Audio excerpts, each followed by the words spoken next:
Salut à toutes et à tous. Alors aujourd'hui, je voudrais faire une vidéo de réaction par rapport à l'assassinat du jeune Quentin, 23 ans, par des militants appartenant à la mouvance antifasciste.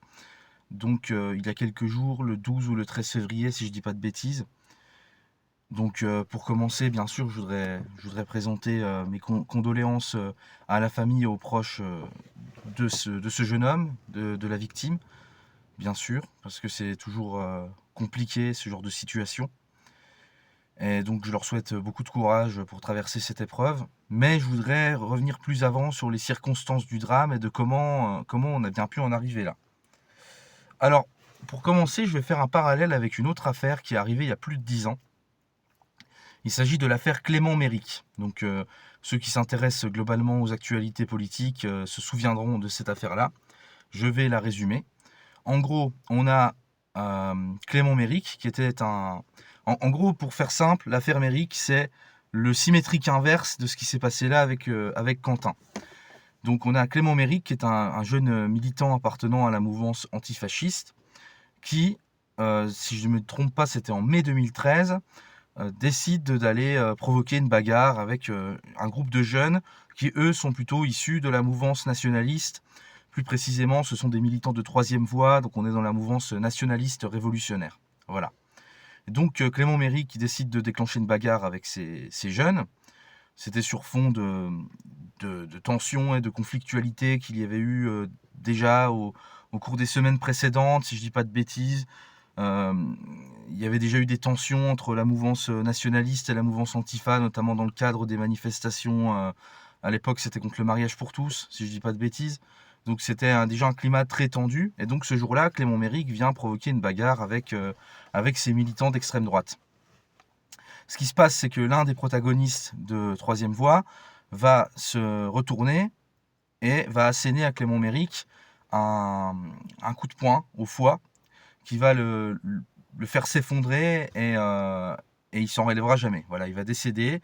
Il faut savoir que Clément Méric était en train de se soigner pour une leucémie, donc une maladie grave qui affectait sa santé générale et donc sa capacité à participer à ce type de combat de rue. Et donc c'est dans ces circonstances-là que ce drame est survenu et que Clément Méric est décédé. Dans les jours et les semaines qui ont suivi, l'affaire a été récupérée par tout un tas de personnalités politiques, euh, politiques, médiatiques, etc., qui ont instrumentalisé l'affaire pour diaboliser tous les mouvements nationalistes et les mouvements dits d'extrême droite de manière générale. Et donc ça a conduit à la dissolution plus tard de 4 mouvements nationalistes. Donc il y avait Troisième Voie, les Jeunesses nationalistes révolutionnaires, les Jeunesses nationalistes et l'œuvre française, qui ont été dissous à la suite de cette affaire Méric. Voilà. Euh, donc ça c'est pour l'affaire Méric. Donc on est en mai 2013, si je dis pas de bêtises encore une fois, qu'on me corrige, c'est en 2013 c'est sûr, après le mois j'ai un petit doute, mais il me semble que c'est ça. Donc ça c'est l'affaire Méric. Maintenant on est en février 2026, et là nous avons l'affaire Quentin. L'affaire Quentin, qui, comme je le disais il y a quelques minutes, est de mon point de vue, une version de droite de l'affaire Méric. C'est le même procédé, le même principe. Donc qu'est-ce qui s'est passé? Déjà, il faut expliquer qui est Némésis, parce que c'est le groupe protagoniste principal de cette affaire. Némésis, c'est un mouvement qui se revendique féministe de droite. Si tant est que ceci veuille dire grand-chose, moi je trouve que c'est un genre de... Enfin, c'est une contradiction interne. Enfin, j'ai du mal à voir comment on peut articuler droite et féminisme. Ça me semble compliqué. Mais bon, passons là-dessus. Et en fait, elles se sont fait une spécialité dans la dénonciation des agressions envers les femmes, principalement quand elles sont causées par des personnes issues de l'immigration. Donc c'est leur fixette, voilà, c'est leur obsession, bon, c'est leur problème. Après tout, pourquoi pas? Enfin bref. Mais elles se sont trouvées une nouvelle spécialité ces derniers temps, c'est d'aller faire de l'agitation dans des manifestations ou des rassemblements d'extrême gauche, où l'on sait qu'il va y avoir des antifas. Les antifas, on sait très bien qu'ils ont souvent une propension à la violence, qui peuvent être agressifs, donc elles le savent parfaitement, elles ont été exposées plusieurs fois à ces situations, mais elles décident quand même d'aller régulièrement dans des manifs de gauche pour faire de la provocation. Et ensuite, bien sûr, les antifas viennent essayer de les chasser, tout ça. Et puis elles filment, elles prennent des photos. Et puis ensuite, elles diffusent ça sur leurs réseaux sociaux. Ça fait le buzz, c'est retransmis sur CNews et toute la bolosphère. Et ça sert à faire de l'agitation, pour diaboliser notamment la France insoumise et l'extrême gauche dans son ensemble. Le tout dans un climat qui ne dit pas son nom, de militantisme pro-sioniste aligné avec l'agenda néoconservateur américain. Parce qu'en réalité, tous ces médias de droite, type CNews et compagnie, en réalité, ils servent la soupe pour les intérêts israéliens. C'est ça qu'il faut bien comprendre. Et donc, s'il y a un tel acharnement actuellement sur la France insoumise, c'est pas juste parce qu'ils sont de gauche, c'est parce qu'ils sont antisionistes, principalement. Et parce qu'ils sont pas alignés sur la politique otanesque, on va dire. La politique occidentale, mainstream, on va dire. Voilà. Et donc, Nemesis, en fait, s'amuse à servir la soupe à ces gens-là. Voilà. Il faut savoir que foutait Nemesis, là, ce jour-là, à, en fait, cette contre-manifestation. C'était une contre-manifestation par rapport à une conférence de la militante insoumise palestinienne Rima Hassan, qui faisait une conférence sur des questions géopolitiques, donc absolument rien à voir avec les combats initiaux affichés de Nemesis, rien à voir avec la défense des femmes et compagnie. C'était une conférence géopolitique animée par Rima Hassan, voilà. Et Nemesis décide de faire une contre-manifestation. Donc déjà, qu'est-ce qu'il venait foutre là? Première question. Qu'est-ce qu'un mouvement censé être là pour défendre les femmes vient foutre sur quelque chose qui est en lien avec la géopolitique? Quel rapport? Qu'on n'aille pas me dire que c'est pas de la provocation. Nemesis décide délibérément. Donc Nemesis choisit de s'entourer d'un service d'ordre, ce qui prouve déjà qu'il s'attendait, qu'elle s'attendait à de potentielles violences. Et au sein de ce service d'ordre, il y a le jeune Quentin qui a choisi de s'engager. Voilà. Quentin, 23 ans, qui décide de s'engager, donc jeune militant nationaliste, probablement animé par des idéaux sincères mais naïfs, qui méritait sans doute de mûrir son engagement intellectuel, son engagement politique, d'évoluer encore un petit peu, voilà, mais qui décide de s'engager au sein du service d'ordre donc de Nemesis. Et ce qui se passe, c'est que ce qui devait arriver arriva. Les antifas sont venus, une altercation a commencé. Quentin a voulu s'interposer, il s'est fait lyncher au sol, il s'est fait fracasser la tête. J'ai vu les images, c'est digne de la fameuse scène du trottoir dans American History X. Les mecs, c'est même pire, parce qu'ils s'acharnent à je sais pas combien, au moins 10 sur lui, ils lui mettent des coups de savate alors qu'il est au sol. Il y en a même un qui revient à la fin pour lui remettre un coup de savate dans la tête. Enfin, des types qui se battent de cette manière-là, c'est des gens qui veulent tuer, c'est pas des gens qui se battent juste pour mettre KO, ils voulaient le buter. Voilà, c'est clair, c'est une évidence. Et donc voilà, donc le Quentin en état de mort cérébrale, et puis il finit par décéder à l'hôpital à la suite de cette histoire. Alors, moi je voudrais quand même expliquer que ce Quentin il s'est trompé de combat. Parce qu'en fait, contrairement à ce que raconte tout le gratin médiatique de droite et d'extrême droite, il n'est pas mort pour la France ou pour les intérêts des Français. Quentin, en fait, là, il est mort dans une opération de propagande et d'agitation pour les intérêts sionistes, pour les intérêts israéliens. Parce qu'on voit bien que là, c'était pour déstabiliser une conférence de Rima Hassan sur le thème de la Palestine, et donc pour avoir des images, pour toujours diaboliser l'extrême gauche. Parce que c'est là qu'on revient à mon affaire Méric. En fait, là, on se retrouve dans la situation exactement inverse de l'affaire Méric. Et ça recoupe avec la vidéo que j'ai faite il y a quelques semaines sur le thème de la dichotomie gauche-droite, que je vous invite à regarder. C'était aux alentours du 25 janvier, je pense, vous pourrez la retrouver, où j'expliquais que tout ça n'était qu'un jeu truqué, et que le système n'est ni de gauche ni de droite, le système est cynique, et il instrumentalise les uns et les autres en fonction de ses besoins du moment. Dans les années 2010, au début des années 2010, c'était l'extrême droite qu'il fallait diaboliser et tenir à distance. Aujourd'hui, c'est l'extrême gauche qui devient dangereuse pour le pouvoir. Pour plusieurs raisons. Déjà parce que Israël et le sionisme est fortement remis en cause, et la pointe avancée de cette remise en cause est justement l'extrême gauche, donc il faut faire taire l'extrême gauche, alors que dans un autre temps, l'extrême droite devient de plus en plus fait de plus en plus de cirage de pompe au sionisme. Donc l'extrême droite devient OK, et inversement, l'extrême gauche devient une nouvelle figure de diable, en fait. Tout comme on diabolisait Jean-Marie Le Pen il y a 20 ans, désormais c'est l'extrême gauche qu'on diabolise et qu'on présente comme un croque-mitaine, comme la pire menace pour la démocratie, comme des apologètes du terrorisme, etc. Donc il faut diaboliser à tout prix l'extrême gauche.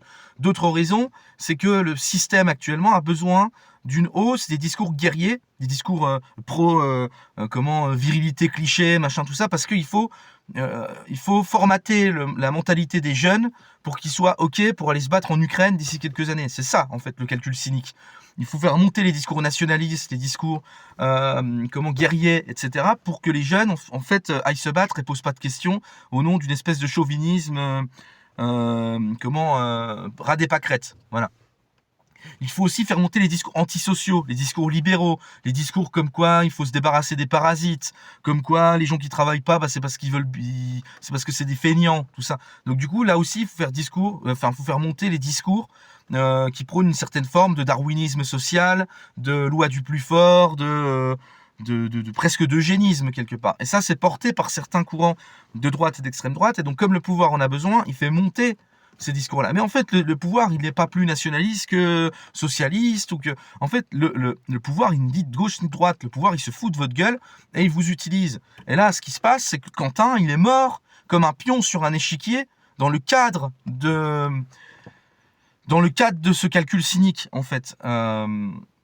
Et donc, choisir de militer, de participer à ces bagarres de rue, qu'on soit de gauche ou de droite, qu'on se batte du côté des antifas ou du côté des nationalistes, choisir de participer à ces affrontements stériles entre jeunes prolétaires, parce que c'est de ça qu'il s'agit, parce que des deux côtés, on a des jeunes prolétaires dont l'intérêt serait plutôt d'aller se battre contre ceux du haut, parce que l'ennemi, il n'est pas en face, il est en haut, en réalité.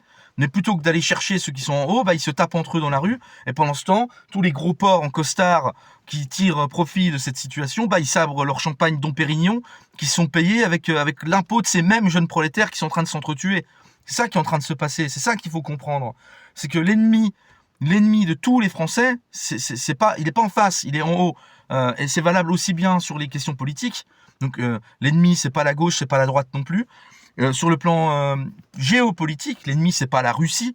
Sur le plan ethno-confessionnel, l'ennemi, c'est pas les musulmans, c'est pas les noirs, c'est pas ça le problème.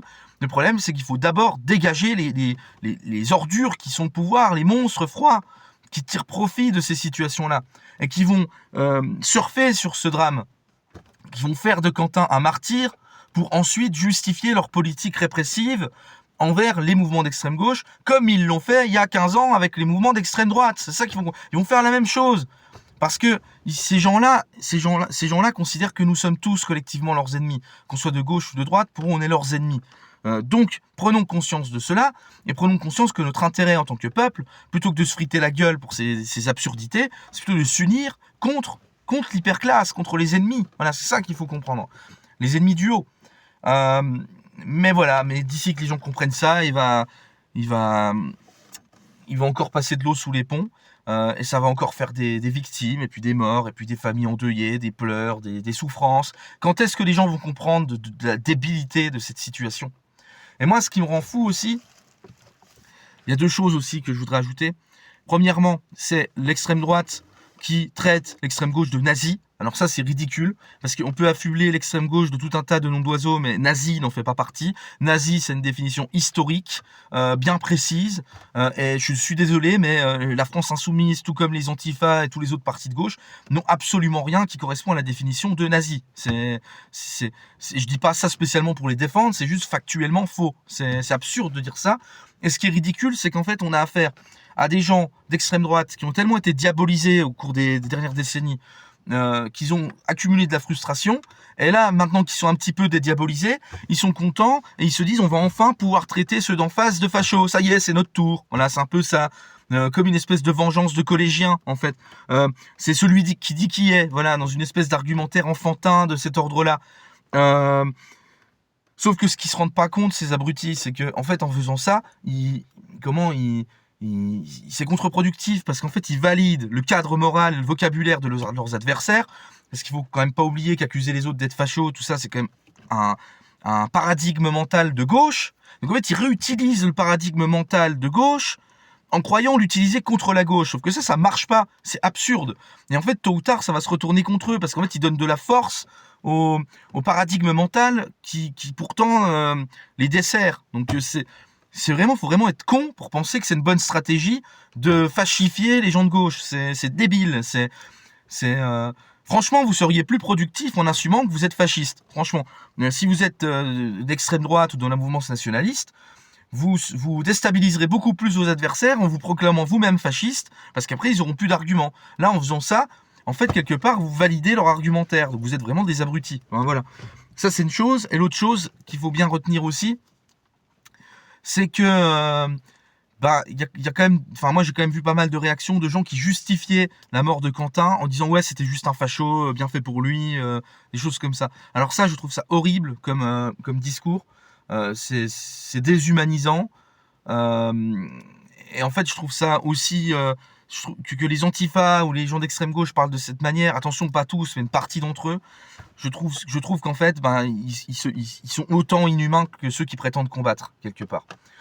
Parce que ce jeune, il avait 23. Déjà, quand ils se réjouissent de la mort de Jean-Marie Le Pen, un truc comme ça, je trouve ça dégueulasse, déjà. Parce que déjà, souhaiter la mort de quelqu'un ou se réjouir de la mort de quelqu'un pour une question d'opinion politique, je trouve ça dégueulasse. Aucune opinion ne mérite de mourir, même les pires, même celles que vous jugez horribles. Il n'y a pas d'opinion qui mérite de mourir. Une opinion et un acte, c'est qu'il y a quand même comment on dit, c'est pas pareil quoi. Je veux dire, entre dire et penser un truc et commettre des vrais crimes ou des vrais délits, c'est pas la même chose. Vous pouvez pas haïr quelqu'un pour des mots comme si c'était un violeur ou un tueur ou un pédophile. Je veux dire, c'est ridicule. Vous pouvez pas, à la rigueur, vous pouvez être indifférent à la mort d'une personnalité que vous n'aimiez pas, mais vous ne pouvez pas vous pouvez pas vous réjouir publiquement de la mort de quelqu'un. Déjà, première chose. Deuxième chose, c'est un jeune de 23 ans, c'était un gamin. Moi, j'ai que 26 ans. Mais je me souviens que, déjà, par exemple, il y a 3 ans, quand j'avais 23 ans, il y a plein de choses que je pensais à 23 ans que je pense plus maintenant. J'ai énormément évolué, j'ai énormément changé. Il y a même des choses où maintenant je pense l'exact inverse, où je suis passé à l'extrême opposé. Donc, à 23 ans, on peut encore énormément changer. C'est encore très jeune, et il avait encore toute une vie pour mûrir sa réflexion, pour changer d'avis, on peut pas reprocher à un jeune d'être radical, parce que la radicalité, qu'elle soit de droite ou de gauche, c'est le propre de la jeunesse. Les jeunes sont forcément, sont très souvent beaucoup plus durs et beaucoup plus extrêmes que les plus vieux. Et donc, à 23 ans, il avait encore toute une vie pour se modérer, peut-être même passer à l'extrême gauche, par exemple. Pourquoi pas, ça aurait pu arriver. Il y a des cas, ça existe, des gens d'une mouvance qui passent à la mouvance inverse, ça existe. Donc, se réjouir de la mort d'un jeune comme ça, comme si c'était un criminel nazi, ou comme si c'était... Et puis en plus, ça présume de ses idées. Parce que le mec était dans des mouvements nationalistes, ok, mais il avait peut-être sa propre définition du nationalisme, sa propre vision, qui n'incluait pas forcément de faire du mal à des gens ou de discriminer des gens. Qu'est-ce que vous en savez de ce qu'il pensait exactement? Vous n'êtes pas dans sa tête. Il y a autant de définitions d'une idéologie qu'il y a de partisans de cette idéologie-là. Donc... franchement, se réjouir de la mort de ce gars juste parce qu'on n'est pas d'accord avec ses opinions, surtout en sachant que c'est un jeune de 23 ans, je trouve ça très très bas moralement et abject. Enfin, j'aurais un petit message à tous les jeunes, qui soient de droite ou de gauche, qui seraient tentés par l'idée de jouer à ce jeu, qui seraient tentés à l'idée de rejoindre un mouvement antifa ou un mouvement d'extrême droite violent. Réfléchissez-y bien. Réfléchissez à ne pas vous faire manipuler pour des causes qui en fait trahissent votre idéal, parce que c'est ça. Quentin, il avait sans doute des idéaux, mais il était manipulé pour servir autre chose que ce qu'il voulait défendre. Donc calculez bien votre coup. N'écoutez pas les sirènes des gens qui vous disent... qui sont partisans de l'action pour l'action, quoi, il faut pas réfléchir, faut foncer, faut taper, machin. Non, il faut toujours analyser les situations, veiller à ne pas être manipulé, et de manière générale, même je vous dirais, méfiez-vous des groupes, méfiez-vous des partis politiques, méfiez-vous de toute structure organisée, et méfiez-vous de toute hiérarchie, de manière générale. Parce que souvent, quand on fait une confiance aveugle, mais d'ailleurs c'est valable pour l'armée, c'est valable pour la police, tout groupe organisé de manière hiérarchique, il faut s'en méfier. Les religions, pareil, méfiez-vous de toute structure organisée avec des gens qui se prétendent mieux savoir que vous, faites toujours preuve d'esprit critique. Si quelque chose vous semble sonner faux, si quelque chose vous semble contraire à vos valeurs, barrez-vous déjà. Mais de base, ne rentrez pas dans ces mouvements et ne rentrez pas dans ces dynamiques de violence de rue. Ça dessert tout le monde. En réalité, en faisant ça, vous ne serez qu'un pion sur un échiquier, qu'un fusible dans un jeu cynique. Et la solution, c'est pas d'aller taper les mecs d'en face, c'est enfin de tous s'unir et d'aller renverser ceux qui tiennent l'échiquier et de fracasser l'échiquier. Voilà, il faut fracasser l'échiquier et il faut faire payer à tous les monstres froids qui instrumentalisent la mort de ces jeunes, que ce soit Clément Méric ou que ce soit hier ou que ce soit Quentin aujourd'hui. Il faut les faire payer à tous ces pourris qui utilisent ces morts pour asseoir leur pouvoir. Voilà.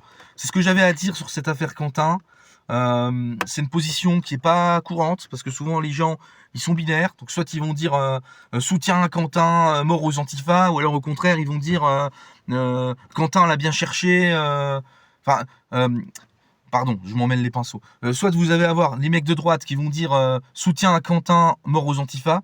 Soit vous allez avoir les mecs de gauche qui vont dire Quentin l'a bien cherché, vive les Antifa. Voilà. C'est vraiment l'être humain est binaire et manichéen au possible. Et il pense qu'il faut choisir son camp comme une bande de supporters de foot ultra, complètement décérébrés, comme des putains de hooligans, quoi, en fait. Alors que non, il n'y a pas de camp à choisir. Il y a des abrutis des deux côtés. Et personne ne mérite de mourir dans ces conditions-là. Voilà. Donc j'en ai terminé, cette fois-ci c'est la bonne. Je vous remercie de m'avoir écouté jusqu'ici, je vous invite à déposer un j'aime, un commentaire, à partager cette vidéo. Et puis je vous dis à très bientôt pour la prochaine. Allez, salut à toutes et à tous.